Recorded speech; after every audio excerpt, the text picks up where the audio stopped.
Assalamualaikum warahmatullahi wabarakatuh. Selamat siang, ayah bunda, parents semuanya. Dimanapun berada, selamat datang di sesi Instagram Live Mandira ID dan Klinik Jasmine MQ Medica. Perkenalkan, saya Nura dari Mandira ID yang akan menemani ayah bunda untuk sharing di sesi Instagram Live sore ini. Oke ayah bunda, hari ini kita bakalan bahas topik yang menarik banget ya. Untuk ayah bunda yang pantengin Instagram Mandira ID atau Instagram Jasmine MQ Medica, pastinya tahu banget ya tema bahasan sore hari ini. Pasti tahu banget ya, kita akan bahas tentang bekal menjadi ibu, siap melahirkan generasi sehat dan bahagia. Oke, mungkin langsung aja ya tanpa berlama-lama.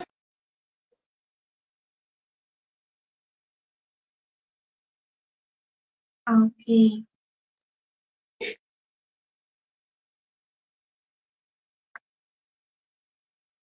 Oke. Halo, assalamualaikum, Dokter Afi. Waalaikumsalam warahmatullahi wabarakatuh. Apa kabar, Dok? Baik, alhamdulillah. Alhamdulillah. Oke, ayah bunda, parents semuanya yang sudah bergabung ya di Instagram Live-nya. Di tengah-tengah kita sudah hadir nih narasumber yang luar biasa banget dan sangat kompeten di bidangnya. Beliau adalah Dr. Apiasti Pratiwi, ASPOG. Dok Api ini adalah dokter spesialis kebidanan dan kandungan, sekaligus founder Sekolah Ibu Hamil MQ Medica. Masya Allah. Terima kasih dokter sudah menyempatkan hadir ya. Oke. Oke, baik Dok Afi. Hari ini kita bakalan sharing topik penting yang sangat dekat dengan perjalanan setiap calon ibu. Nah, judul topiknya adalah bekal menjadi ibu, siap melahirkan generasi sehat dan bahagia. Nah, karena proses menjadi ibu ini bukan hanya tentang menanti kelahiran ya dok, tapi juga mempersiapkan diri gitu supaya si kecil tumbuh dari rahim yang sehat dan ibu yang bahagia. Oke, langsung aja Dokter Api, barangkali di sini Dokter Api mau menyapa dulu ayah bunda, parents yang sudah hadir di sini, silahkan. Oke, baik. Bismillahirrahmanirrahim. Assalamualaikum warahmatullahi wabarakatuh. Selamat siang, ayah dan bunda semua yang sedang menunggu buah hatinya. Semoga selalu dalam keadaan sehat walafiat, bahagia, dan tentunya kita sama-sama berharap ya, nanti kehamilannya lancar, persalinannya juga aman, nyaman, dan happy banget. Oke, Masya Allah. Terima kasih, Dr. Api. Oke, langsung aja tanpa berlama-lama, kita akan masuk ke sesi bincang-bincang seru nih, Dok. Kita akan masuk ke sesi talk show. Mungkin di sini ada beberapa pertanyaan dari saya. Nanti juga akan ada sesi tanya-jawab juga ya, bareng ayah bunda yang sudah hadir di sesi live ini. Dan mungkin untuk yang pertama, Dok, banyak calon ibu, mungkin untuk ibu yang pertama kali hamil gitu ya, mereka itu bingung mempersiapkan diri menjelang kehamilan atau persalinan. Nah, sebetulnya menurut Dok Api, apa saja bekal utama yang harus disiapkan ibu hamil untuk melahirkan generasi yang sehat dan bahagia? Silakan, Dokter. Kalau ditanya ya, bekal utama, yang paling penting pertama adalah bagaimana seorang ibu dan juga seorang ayah itu menerima kehamilannya dengan bahagia. Itu yang bakal jadi modal dasar dan fondasi utama sebenarnya. Karena kalau misalnya kita sudah happy dulu dengan kehamilannya, menerima dengan ikhlas dan lapang dada, pasti kedepannya ingin mengusahakan yang terbaik. Itu. Lalu kemudian setelah mendapatkan keikhlasan pastinya, karena kehamilan itu kadang-kadang bukan sesuatu yang diharapkan.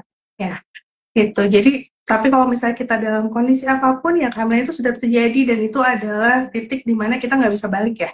Yang namanya hamil ya udah hamil dan kita udah harus maju ke depan. Nah, selanjutnya adalah bagaimana kita bisa mempersiapkan langkah-langkah strategi sebenarnya untuk bisa menjalani kehamilan sesuai dengan kondisi kita. Jadi poin keduanya adalah mengenali bagaimana kondisi kita, baik secara medis misalnya ya, apakah ada masalah atau penyakit tertentu, atau ada tantangan kesehatan tertentu yang harus kita persiapkan. Misalnya nih, kalau hamil satu bayi sama hamil kembar itu kan pasti persiapannya bakal beda ya. Itu. Lalu kemudian setelah kita mengenal diri kita, selanjutnya adalah membuat strategi yang baik sesuai dengan istilah kita udah tahu modalnya nih. Oke, ke depan kita mau ngapain. Nah, untuk bisa membuat strategi yang baik, yang ketiga yang selanjutnya itu adalah kita harus tahu dulu kita mau menuju kemana.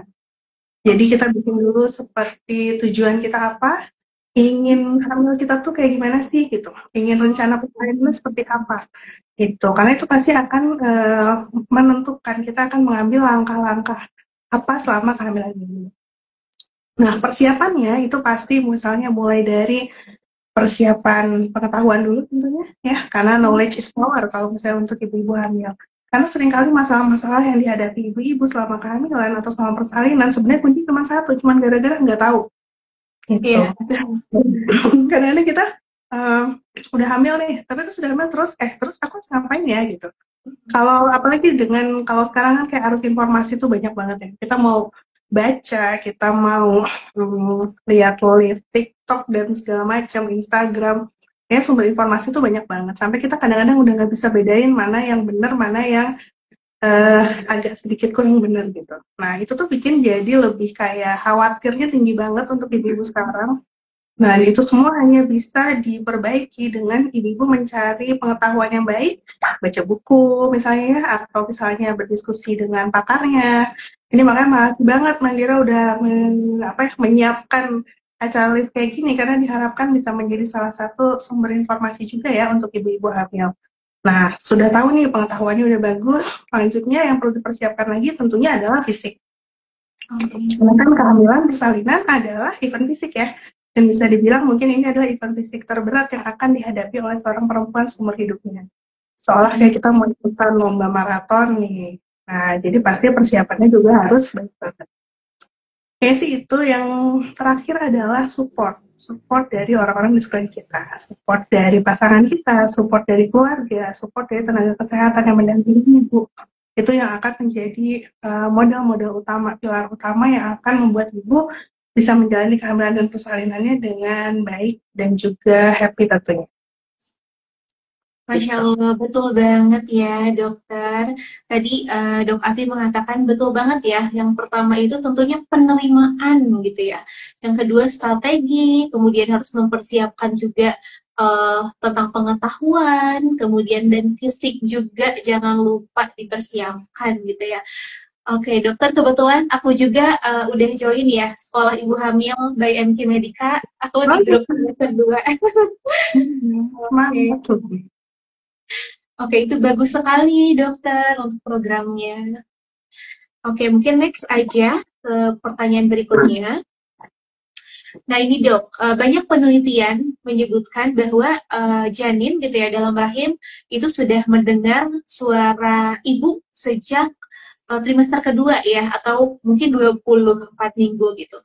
Nah contohnya membacakan buku misalkan atau ngajak bayi bicara gitu kan, suka ada ya kalau orang tua zaman dulu katanya kalau ibu hamil jangan lupa bayinya diajak ngobrol gitu ya.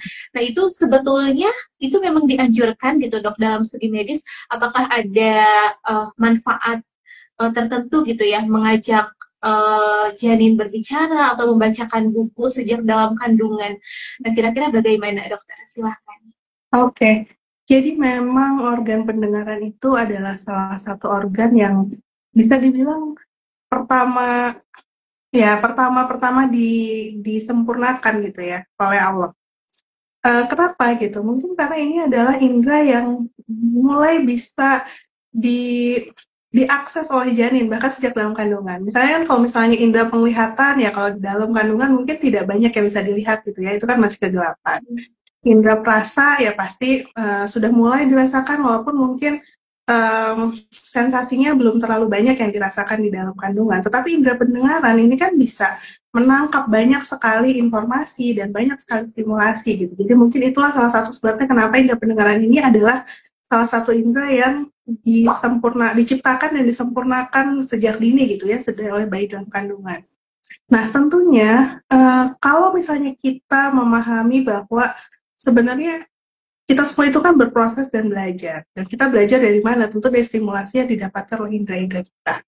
Jadi pada saat bayi dalam kandungan, sistem pendengarannya itu kan mulai diciptakan, mulai terbentuk dari sekitar 8 minggu, tapi mulai terbentuk sempurna dan mulai berfungsi itu di 18 sampai 24 minggu gitu ya. Nah itu kalau mulai stimulasi yang mulai diberikan, baik itu berupa ya sebenarnya kan janin itu sehari-harinya dia tuh mendengar suara yang mungkin sibuk banget tidak mulai dari detak jantung ibunya gitu kan ya, atau suara-suara lain dalam tubuh ibu yang bisa dia akses dan bisa menstimulasi dia. Sisanya yang lain adalah ternyata memang janin itu bisa mendengar suara dari luar, baik suara ibunya pada saat misalnya berbicara, ataupun ya misalnya membacakan buku, membacakan kitab suci mungkin ya untuk bisa menstimulasi bayinya gitu. Dan itu memang sudah diteliti juga, bahkan ada penelitian misalnya kita ibunya berbicara atau membacakan buku sambil dilakukan USG gitu, itu tuh reaksi bayinya tuh ada saat mendengar suara. Gitu. Ya, jadi memang stimulasi melalui pendengaran, baik dengan membacakan buku atau misalnya bersenandung gitu ya, bersenandung, bernyanyi, mengenalkan nada, bahkan kita berbicara dan berbincang ini pun bayi itu mendapatkan banyak stimulasi dan manfaat yang baik di sana. Itu. Makanya kenapa ibu hamil tuh harus jaga omongan sebenarnya. Karena omongan yang sebenarnya dibicarakan bisa jadi oleh bayi itu tertangkap. Gitu. Nada bicara juga bagaimana misalnya yang tenang sama yang marah itu kan pasti beda ya. Gitu. Nah, jadi dengan stimulasi pendengaran kita mendapatkan, mungkin kalau secara knowledge itu masih kayak agak jauh ya nyambungin dengan stimulasi otaknya. Misalnya kita mau cerita tentang apa sih pengetahuan yang ada di dunia gitu ya, mungkin itu akan agak jauh. Tapi yang akan distimulasi di sana adalah bayi mengenal irama suara ya, kan berbeda. Akan mengenal nada suara, perbedaan antara satu suara dengan suara yang lain. Dia bisa mengenal bukan cuma suara ibu, tapi juga suara ayahnya misalnya, atau misalnya orang-orang lain yang mengajak berbicara.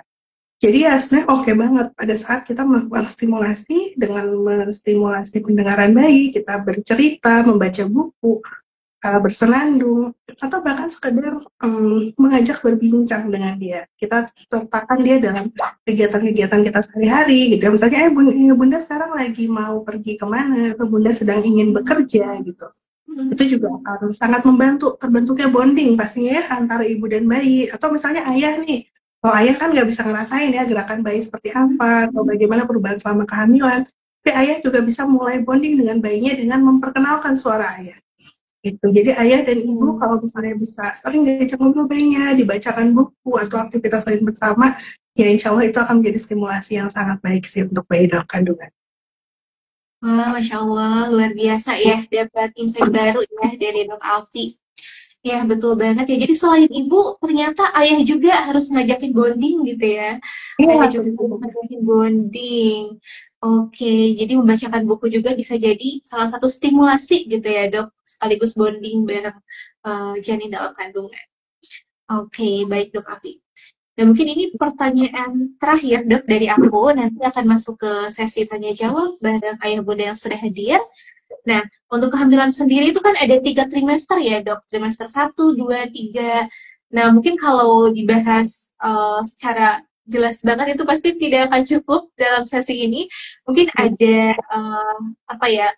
ringkasan mungkin ya untuk setiap trimester apa sih perbedaannya dan apa yang harus dipersiapkan gitu Dok. Oke. Untuk pertama kita mulai dari trimester pertama. Trimester 1 ini biasanya adalah fasenya adaptasi ya. Jadi ibu kayak masih mengenal, aduh apa sih perubahan-perubahan yang terjadi pada kehamilannya. Mungkin ada fase-fase agak nggak nyaman ya, mual muntahnya misalnya, atau terasa lelah sekali, badannya berubah. Jadi target utama trimester 1 adalah satu, menerima lagi kehamilannya tadi ya, jangan lupa terima dulu, oke, dengan segala tantangan yang mungkin dihadapi.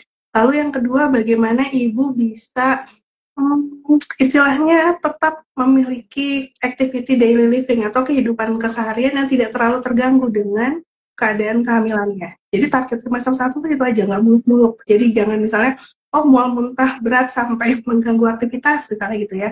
Jadi diupayakan ibu tetap sehat dan bisa tetap produktif selama awal kehamilan. dan tidak mengganggu kesehariannya dengan signifikan gitu. Jadi itu yang target pertama kita biasanya di trimester 1.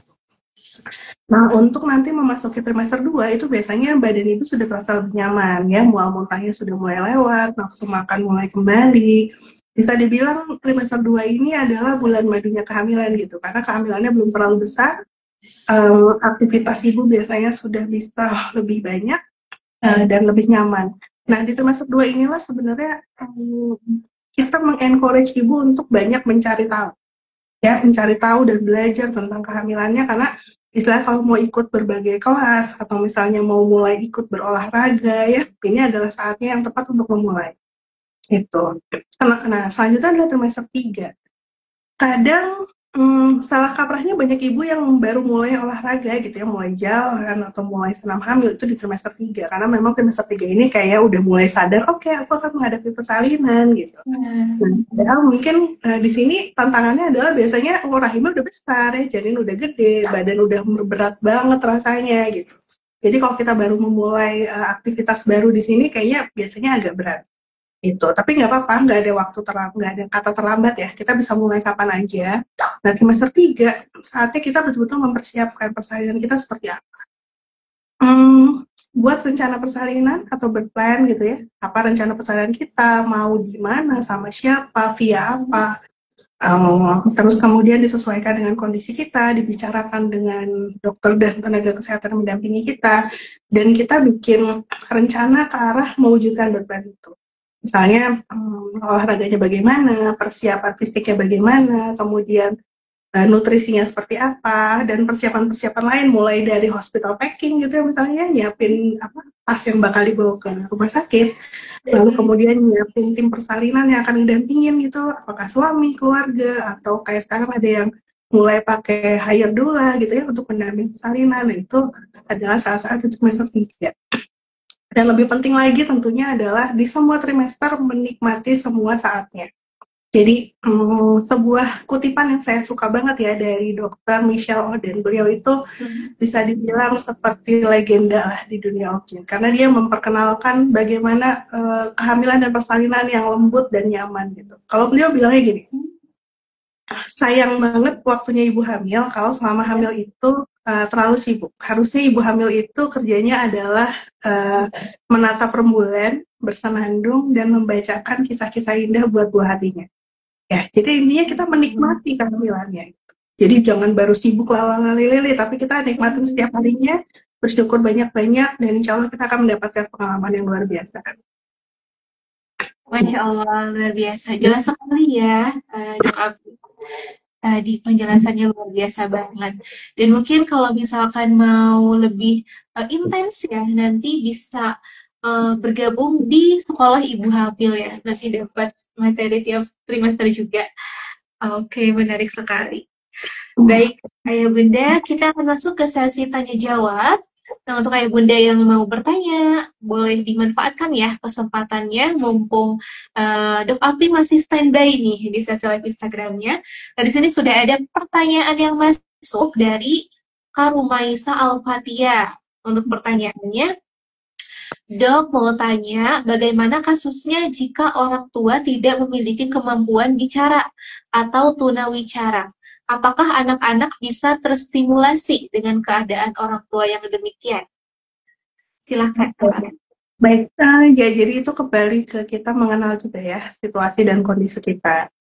Kalau misalnya ada ibu hamil yang mungkin mendapat keberuntungan ternyata tunawicara, masih banyak sekali stimulasi lain yang bisa dilakukan. Karena kan kalau yang kita kenal di rekan-rekan tunawicara ini sebenarnya bukan betul-betul tidak bisa bersuara ya, tapi ada cara mereka berkomunikasi dan ada suara-suara yang khas juga dikeluarkan oleh mereka dan itu tetap bisa dilakukan untuk berbincang dengan bayinya, dengan caranya. Karena tuh nanti pada saat bayi itu lahir, bayi itu akan harus beradaptasi dengan kondisi orang tuanya. Jadi itu kenalkan sejak di dalam kandungan gitu. Itu oke, nggak masalah.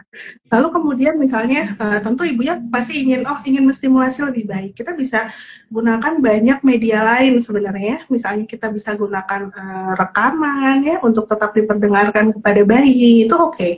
Atau misalnya dari pasangan atau dari keluarga yang lain itu digunakan untuk bisa tetap memperdengarkan stimulasi suara yang mungkin lebih beraneka ragam. Ya, tapi jangan kita jadi berkecil hati, aduh tunawicara nih gimana ya gitu untuk saya bisa menstimulasi anak saya. Tidak apa-apa, tetap komunikasi dengan caranya Bunda, walaupun dengan berbagai keterbatasan, karena memang itulah yang akan nanti anak kita temui pada saat sudah lahir gitu, untuk berkenalan dengan kita.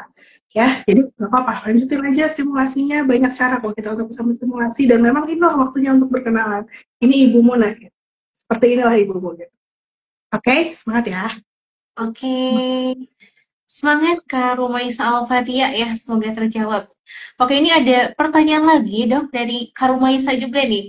Apakah hanya berupa gizi dan suara saja yang dapat menjadi stimulasi yang harus dimaksimalkan di awal mula kehamilan?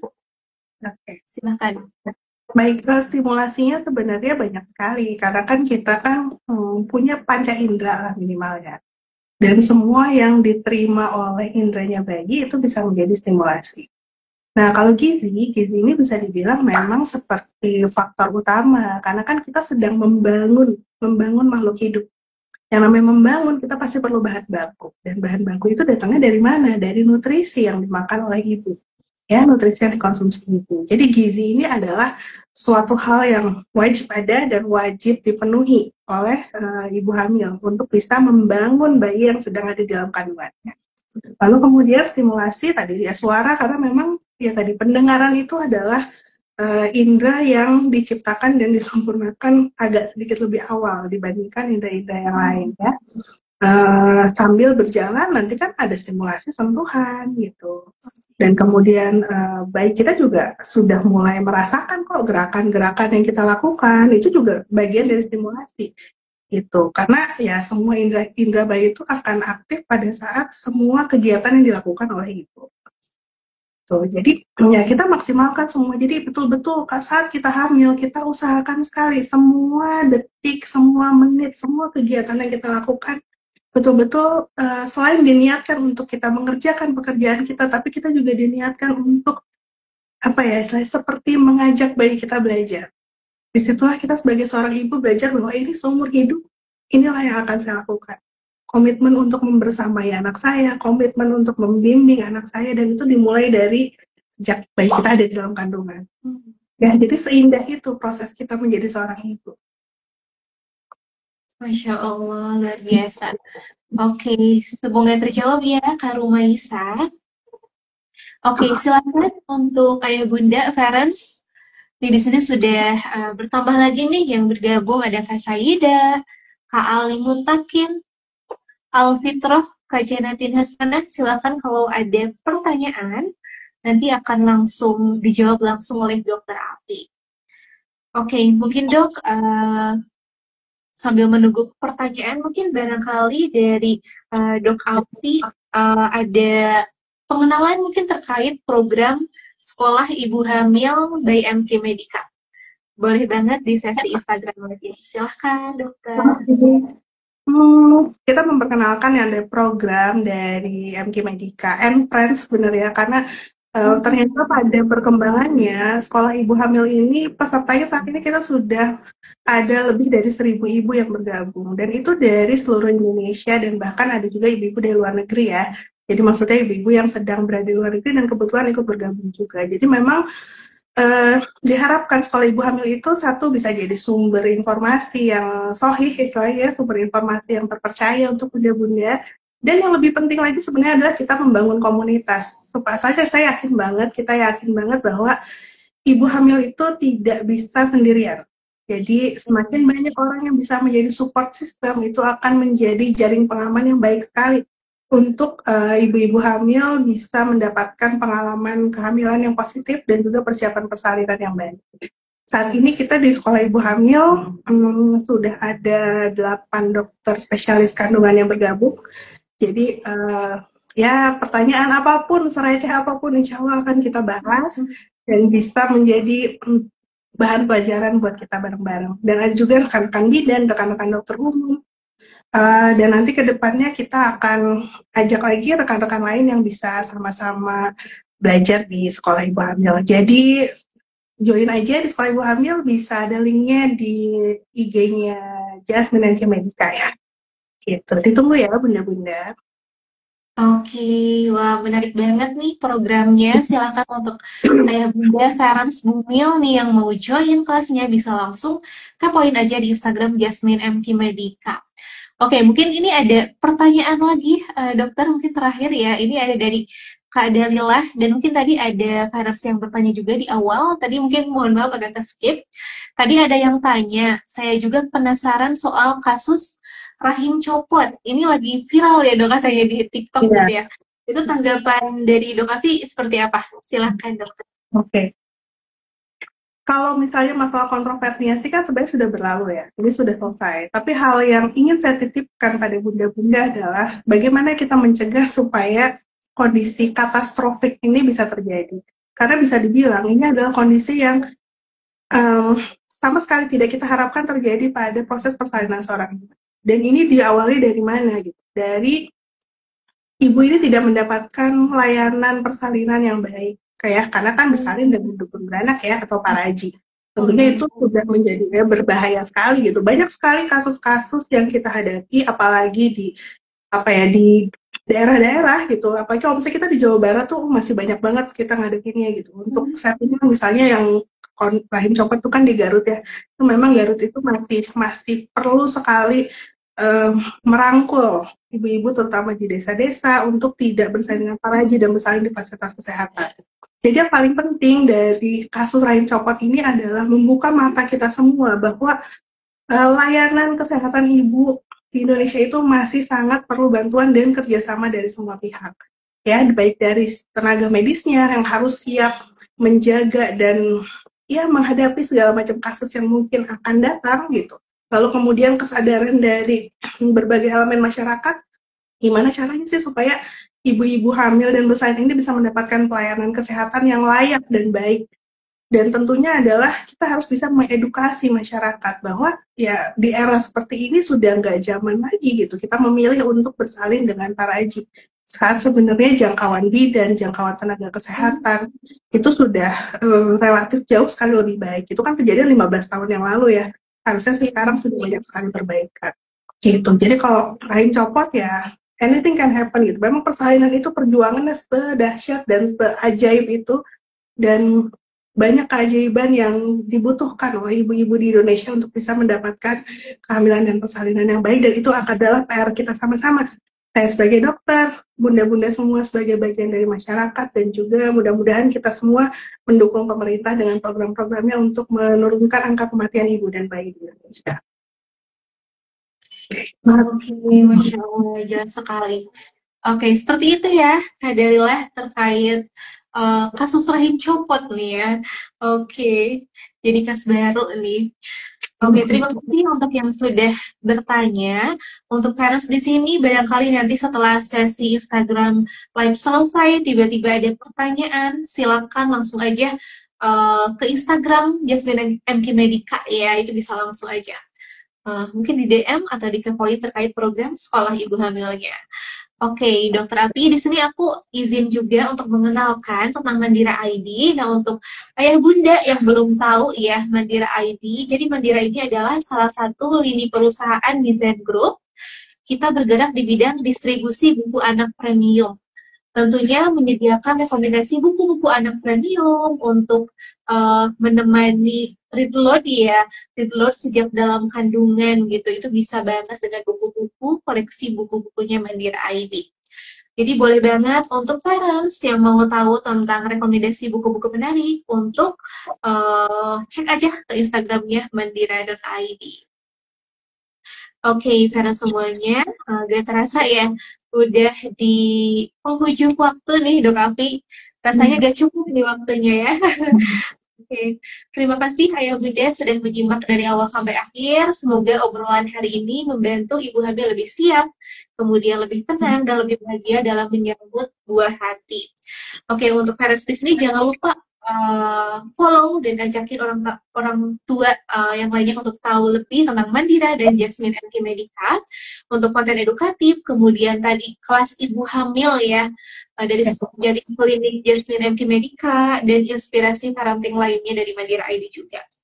Oke, terima kasih banyak Dokter Api sudah berkenan hadir di sesi live Instagramnya. Terima kasih banyak, sangat menginspiratif ya dan sangat membuka pengetahuan nih untuk para bumil.